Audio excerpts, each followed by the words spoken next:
কি ব্যাপার চাঁদনী? আমি দেখছি কিছুদিন থেকে তোমার মনটা খুব খারাপ কেন? তেমন কিছু না গো, আমার মা বাড়িতে একা আছে, তার জন্য মনটা খুব খারাপ করছে। চলো তাহলে চাঁদনী, তোমাকে আমি কিছুদিনের জন্য তোমার মায়ের বাড়িতে রেখে আসি, তোমাকে ভালো লাগবে। সেটা না গো, আমি আবার চলে আসলে আবার তো মা একা হয়ে যাবে।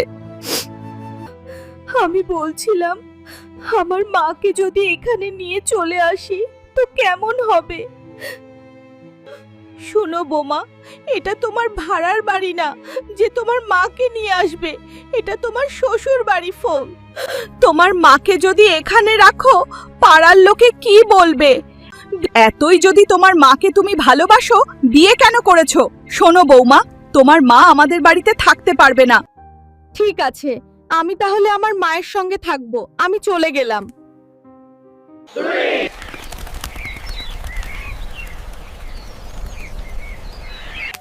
মা দেখো, আমি এসে গেছি, তোমাকে আর একা একা কাজ করতে হবে না।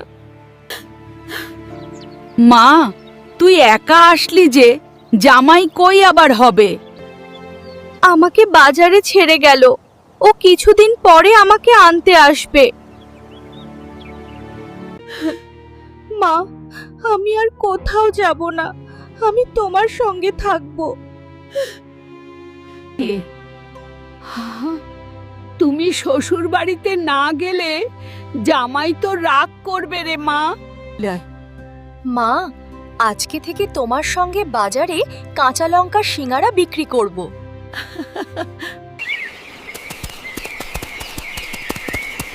আরে ফুলন মাসি, আপনি ফুলের কাছে জল দিচ্ছেন আর আপনার মান সম্মান ওদিকে মাটিতে মিশে গেল। কেন বকিমদা, কি হয়েছে? আমি তো তোমার কথা কিছু বুঝতে পারছি না। আপনার সুন্দরী বৌমা তার মায়ের সঙ্গে বাজারে সিঙ্গারা বিক্রি করছে। বকিমদা, আমার সব থেকে বড় ভুল হয়েছে ওই মেয়েটাকে বৌমা বানানো। এই বৌমা, তুমি তো আমাদের মান সম্মান সব ধুলোয় মিশিয়ে দিলি রে। তোমাকে কে বলেছিল বাজারে সিঙ্গারা বিক্রি করতে যেতে? আমাদের মান সম্মান তো ধুলোয় মিশিয়ে দিলি, তোর লজ্জা হওয়া উচিত। এটাতে মান সম্মান যাওয়ার কি আছে? আমি তো নিজের পায়ে দাঁড়াতে চেয়েছি শুধু। শোনো বৌমা, আমার বাড়ির বউ হয়ে তুমি এই কাজ করতে পারবে না। আমার তো বাবা নাই, আমার মাকে তাহলে কে দেখবে? আর আমার মা তো এমনিতেই অসুস্থ।